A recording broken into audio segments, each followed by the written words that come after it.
Hello everyone, welcome to my YouTube channel Unfolded Maths। मैं हूँ अंजू और ये मेरा इस YouTube चैनल पर फर्स्ट वीडियो है। वीडियो में आगे बढ़ने से पहले मैं आपको अपने चैनल का एक छोटा सा इंट्रोडक्शन देना चाहूंगी। मेरा चैनल डेडिकेटेड है उन सभी मैथ लवर्स को जो या तो कोई टीचर हैं या स्टूडेंट हैं या तो फिर किसी भी कॉम्पिटिटिव एग्जाम की तैयारी कर रहे हैं, और साथ ही साथ उन सभी मैथ हेटर्स को भी जिनके लिए मैथ सबसे बोरिंग सब्जेक्ट है। मेरा चैनल आप सभी के लिए लेकर आया है उन सभी कंसेप्ट्स की डीप अंडरस्टैंडिंग और उनको आप प्रैक्टिकल लाइफ एग्जाम्पल से कैसे समझ सकते हैं। तो वीडियो में आगे बढ़ने से पहले मेरी आप सबसे रिक्वेस्ट है कि अगर आपको मेरी वीडियो पसंद आए तो मेरी वीडियो को ज़्यादा से ज़्यादा लाइक करें, ज़्यादा से ज़्यादा शेयर करें और कमेंट बॉक्स में अपना फीडबैक देना बिल्कुल ना भूलें, और साथ ही साथ मेरे चैनल को सब्सक्राइब ज़रूर करें। तो आइए शुरू करते हैं हमारा आज का टॉपिक, जिसका नाम है पॉइंट, लाइंस एंड एंगल्स, बिंदु, रेखा और कोण। हमारा पहला टॉपिक है पॉइंट। What is point? जब पहली बार बच्चा हाथ में पेंसिल पकड़ता है और उस पेंसिल को कागज़ पर लगाता है तो सबसे पहले जो बनता है उसे एक डॉट कहा जाता है, और इसी डॉट को हम हमारे गणित की भाषा में पॉइंट या फिर बिंदु कहते हैं। वो छोटी से छोटी शेप जिसकी हम लंबाई, चौड़ाई, ऊंचाई, मोटाई कुछ भी माप नहीं सकते, उसको हम पॉइंट या फिर बिंदु कहते हैं। अब इस पॉइंट को हम यूज़ कहाँ करते हैं? सबसे पहले अगर आपको किसी भी चीज़ की लोकेशन देखनी है, अगर आपको किसी भी चीज़ की लोकेशन फाइंड आउट करनी है और आप गूगल मैप खोलते हैं तो आपको किसी भी वो लोकेशन है जो वो इस तरीके से एक पॉइंट के थ्रू दिखाई जाती है। और इसी तरह अगर आप अपनी करंट लोकेशन चेक करते हैं तो उसमें भी आपको अपनी लोकेशन गूगल मैप पर इस पॉइंट से दिखेगी। इसके अलावा हम एग्जांपल ले सकते हैं, हमारे आसमान में जो सितारे होते हैं वो हमें दूर से पॉइंट्स की तरह ही दिखते हैं। नेक्स्ट हम चलेंगे टाइप ऑफ पॉइंट्स से। पॉइंट दो टाइप के होते हैं, collinear points and non collinear points. Collinear points को हिंदी में संरेख बिंदु कहा जाता है और नॉन कोलिनियर पॉइंट्स को असंरेख बिंदु कहा जाता है। अब जैसा कि नाम से ही हमें पता लग रहा है, असंरेख बिंदु एंड संरेख बिंदु। संरेख में एक ही रेखा में और असंरेख में जो एक रेखा में नहीं होते। जैसे अगर आपको ये तीन बिंदु दे दिए गए और ये तीनों बिंदु एक ही रेखा से क्रॉस कर, एक ही रेखा इनके अंदर से क्रॉस कर सकती है तो उनको हम बोलेंगे संरेख बिंदु। और अगर आपके पास ऐसे पॉइंट्स हैं जो एक लाइन में नहीं आ सकते हैं तो हम उनको बोलेंगे असंरेख बिंदु। अब आपके पास आसमान में जब सितारे हम देखते हैं तो हमारे पास बहुत सारे ऐसे सितारे होते हैं जो हमें ऐसा लगता है कि वो एक ही लाइन में सारे के सारे हैं।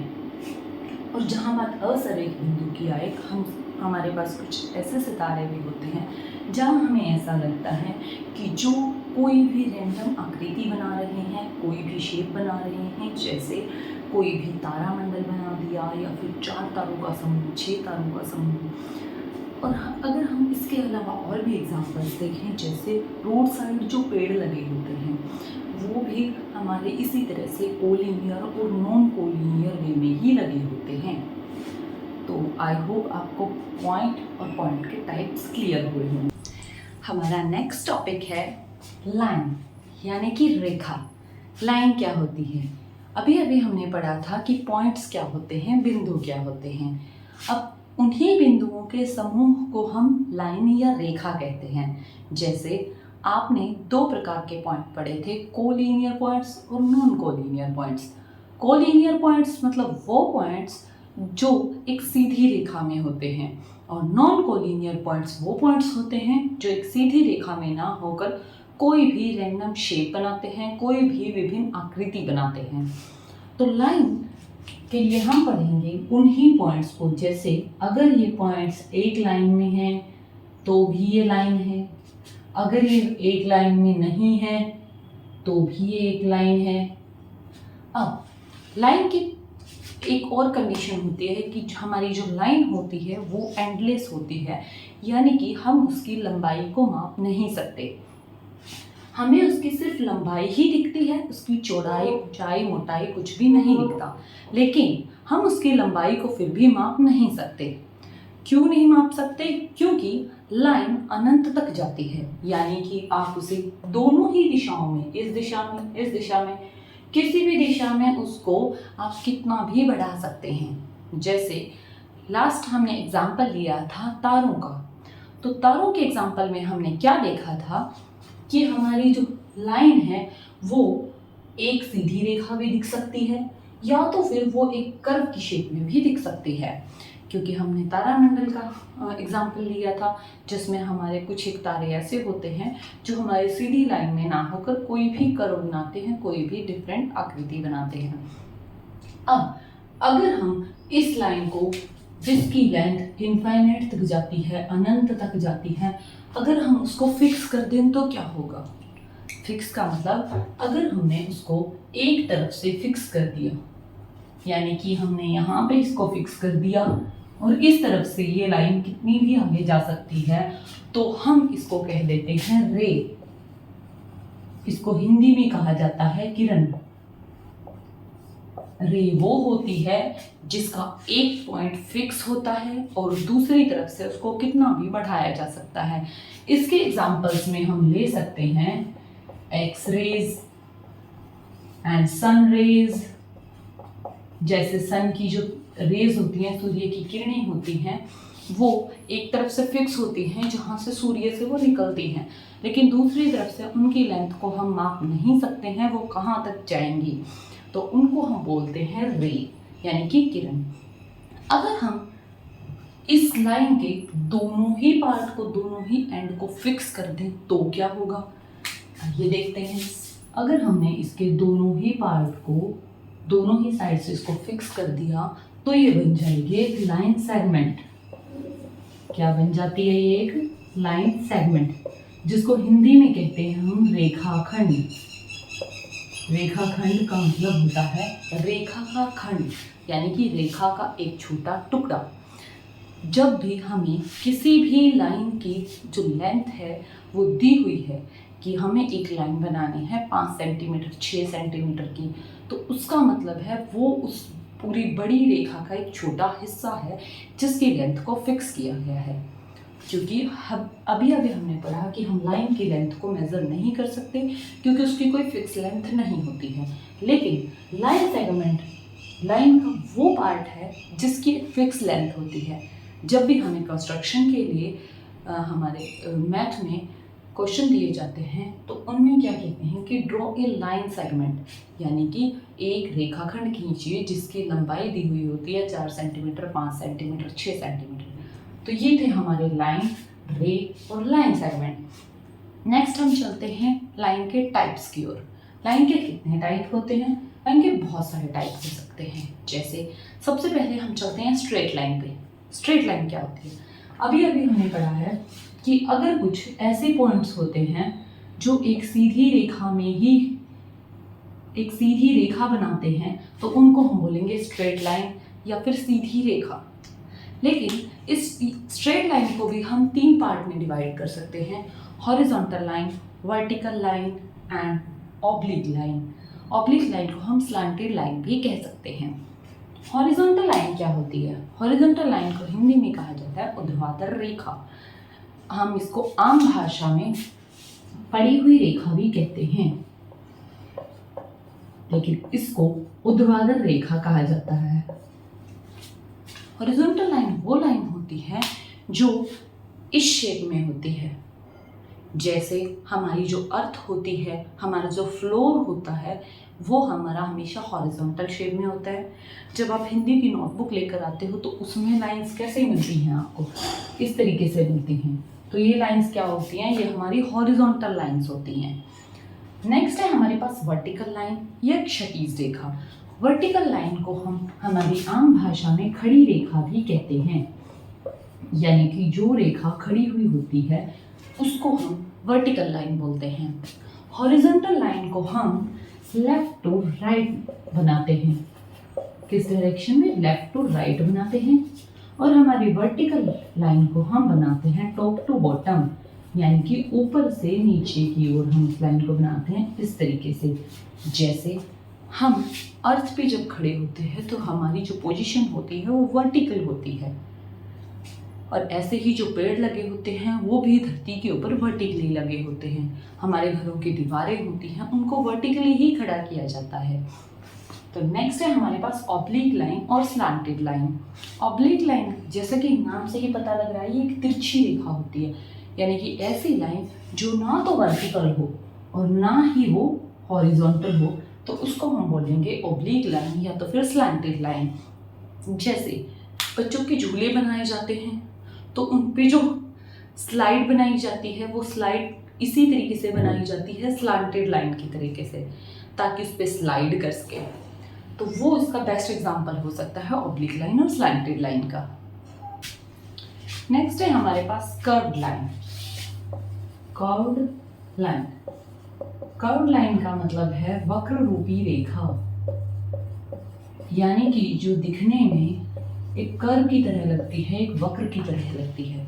जैसे अगर हमारे पास कुछ पॉइंट्स दिए हुए हैं और वो पॉइंट्स एक सीधी लाइन में ना होकर कुछ इस तरीके से शेप बना रहे हैं, तो उसको हम बोलते हैं कर्व्ड लाइन या वक्राकार रेखा। जैसे जो सांप के चलने की गति होती है वो भी एक कर्व की तरह होती है, वो इस तरीके से मूव करता है, वो एक सीधी रेखा में नहीं चल सकता, तो इन्हीं को हम बोलते हैं कर्व्ड लाइन। आगे है हमारा जिगजैग लाइन। जिगजैग लाइन क्या होती है? आपने कई बार कुछ ऐसी लाइंस देखी होंगी या फिर कुछ ऐसी लाइंस देखी होंगी, तो इन लाइंस को जिगजैग लाइंस बोलते हैं। ये यूज कहाँ होती हैं? जैसे आपने गियर देखा होगा या फिर आप अपने साइकिल को देख सकते हो, साइकिल में जो गियर लगा होता है वो कुछ इसी शेप का होता है, उसमें इसी तरह से लाइंस बनी होती हैं। या तो फिर जब आपको साइन बोर्ड दिया जाता है, रोड पे लगा हुआ दिखता है, जहाँ पे रास्ता प्लेन ना होकर उबड़ खाबड़ होता है, वहाँ पे भी आपको कुछ इस तरह का बोर्ड लगा हुआ मिल जाएगा, तो इनको हम बोलते हैं जिगजैग लाइंस। नेक्स्ट है हमारे पास कोइंसिडेंट लाइंस, यानी कि संपाती रेखाएं। कोइंसिडेंट का मतलब होता है कि कोइंसिडेंस से ये एक दूसरे के बिल्कुल ही ऊपर लग जाएंगी, एक ही लाइन के ऊपर दूसरी आ जाएगी। दिखने में हमें ऐसा लगता है कि ये एक ही लाइन है, लेकिन ये कितनी भी लाइंस हो सकती हैं। इसका अगर बेस्ट एग्जांपल देखें तो जब अगर आपने कोई दीवार बनती हुई देखी है तो उसमें पहले ईंटों की एक लाइन बनाई जाती है, उसके ऊपर नेक्स्ट लाइन बनाई जाती है, उसके ऊपर नेक्स्ट टू नेक्स्ट बनती रहती है। लेकिन अगर हम ऊपर से देखेंगे तो वो सिर्फ एक ही लाइन की तरह दिखेगी, तो उसको हम बोलते हैं कोइंसिडेंट लाइंस, यानी कि संपाती रेखाएं। नेक्स्ट है हमारे पास पैरेलल लाइंस, यानी कि समानांतर रेखाएं। जैसा कि नाम से ही पता लग रहा है, समानांतर, समान अंतर वाली रेखाएं। जिन दोनों रेखाओं के बीच में जो डिफरेंस है, जो अंतर है, हमेशा सेम रहता है, उनको हम पैरेलल लाइंस या तो फिर समानांतर रेखाएं कहते हैं। इसका अगर हम एग्जाम्पल देखें तो इसके एग्जाम्पल के तौर पे जैसे रिवर के जो किनारे होते हैं वो लगा लो, सड़क के किनारे होते हैं, क्या वो कभी आपस में मिल सकते हैं? जी नहीं। ये दोनों किनारे हमें कभी भी कहीं भी एक दूसरे से नहीं मिल सकते। आप उन्हें किसी भी डायरेक्शन में कितना भी आगे बढ़ा सकते हो, चाहे आप इनको इधर बढ़ा लो, चाहे इसको इधर बढ़ा लो, चाहे इस डायरेक्शन में इनको बढ़ा लो, बट ये कभी भी एक दूसरे को नहीं काटेंगे, एक दूसरे से नहीं मिलेंगे। नेक्स्ट है हमारे पास इंटरसेक्टिंग लाइन। पहली लाइन में आप सबसे अच्छा एग्जाम्पल ले सकते हो जो रेलवे ट्रैक होता है, वो हमेशा पैरेलल ही होता है। वो जो रेल की पटरी के दोनों साइड का ट्रैक होता है वो कभी भी आपस में नहीं मिलता है।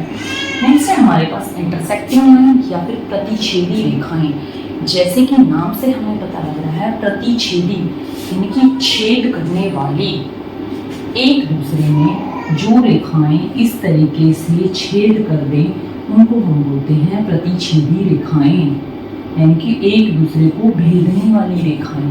ये किसी भी एक पॉइंट पर एक दूसरे को छेदती हैं, भेदती हैं। इनको हम बोलेंगे इंटरसेक्टिंग लाइंस। इसका बेस्ट एग्जांपल आप ले सकते हैं, जैसे हमारा इंग्लिश का लेटर होता है एक्स, तो यहाँ पे ये एक दूसरे को काट रही हैं, इनको हम बोलेंगे इंटरसेक्टिंग लाइंस। नेक्स्ट है हमारे पास परपेंडिकुलर लाइंस। परपेंडिकुलर लाइंस यानी कि लंबवत रेखाएं, यानी कि एक दूसरे के बिल्कुल इस तरीके से जो लाइंस होती हैं उनको लंबवत रेखाएं बोलते हैं। जैसे हम जब ज़मीन पर चलते हैं तो हम ज़मीन के परपेंडिकुलर ही होते हैं, हम कभी भी ज़मीन के पैरेलल नहीं चल सकते, हम हमेशा ही परपेंडिकुलर चलेंगे। उसमें हमारा जो दो लाइनें इस तरीके से होती हैं कि वो एक दूसरे के ऊपर सीधी खड़ी हो सके, तो इनको हम बोलेंगे परपेंडिकुलर लाइंस या फिर लंबवत रेखाएं। नेक्स्ट है हमारे पास कॉन्ग्रुएंट लाइंस या फिर संगामी रेखाएं। जैसा कि आपको नाम से ही पता लग रहा है, संगामी रेखाएं यानी कि एक जगह संगम करने वाली। जैसे इसका एग्जांपल आप ले सकते हैं, जैसे गंगा, जमुना और सरस्वती तीनों नदियाँ एक जगह पर मिलती हैं, संगम करती हैं और फिर अपने अपने रास्ते चली जाती हैं। तो इसी तरह से जो कॉन्ग्रुएंट लाइंस होती हैं वो दो या दो से ज़्यादा लाइंस होती हैं जो एक जगह पे मिलती हैं, उनको हम बोलते हैं कॉन्ग्रुएंट लाइंस या तो फिर संगामी रेखाएं। नेक्स्ट होती है हमारे पास एडजेसेंट लाइंस। एडजेसेंट लाइंस हमारे पास वो लाइंस होती हैं जो एक दूसरे से बिल्कुल सटी हुई होती हैं, इनको हिंदी में आसन रेखाएं भी कहते हैं। सटी हुई से हमारा मतलब है कि जिस तरीके से हमारी घड़ी की सुइयां होती हैं, हमारी घंटे वाली सुई, मिनट वाली सुई, सेकंड वाली सुई, ये तीनों की तीनों सुइयां आपस में इस तरीके से मिली हुई होती हैं, इनको हम बोलते हैं एडजेसेंट लाइंस या तो फिर आसन रेखाएं। इनको हमारी सीधी भाषा में सटी हुई रेखाएं भी कहा जाता है। नेक्स्ट है हमारे पास ट्रांसवर्सल लाइन यानी कि तिर्यक रेखाएं। ट्रांसवर्सल लाइन या तिर्यक रेखाएं उन रेखाओं को कहते हैं जो दो सीधी रेखाओं को बीच में से काट दे। इसके लिए समानांतर रेखाएं होना जरूरी नहीं है, अगर इन दो रेखाओं को भी काटेगी तो ये ट्रांसवर्सल लाइन ही होगी। अगर कोई रेखा अलग अलग बिंदुओं पर, अलग अलग पॉइंट पर किन्हीं दो रेखाओं को काट रही है तो उसको हम ट्रांसवर्सल लाइन या तिर्यक रेखा कहते हैं, यानी कि वो दो रेखाओं को तीर की तरह आकर बीच में से कहीं से भी वो काट जाती है, उसको हम बोलते हैं ट्रांसवर्सल लाइन या तो फिर तिर्यक रेखा। तो ये थी हमारी आज की वीडियो। आई होप आप सभी को ये वीडियो पसंद आई होगी। अगर आपको मेरी वीडियो पसंद आई हो तो आप सभी से मेरी पर्सनल रिक्वेस्ट है कि मेरी वीडियो को ज़्यादा से ज़्यादा लाइक करें, शेयर करें, मेरे चैनल को सब्सक्राइब करें और कमेंट बॉक्स में अपनी फीडबैक देना बिल्कुल ना भूलें, ताकि मैं इन सब से मोटिवेट हो सकूं और आपके लिए बेस्ट से बेस्ट कंटेंट प्रोवाइड करवा सकूं। तब तक के लिए बाय बाय, टेक केयर, मिलते हैं हमारी नेक्स्ट वीडियो में।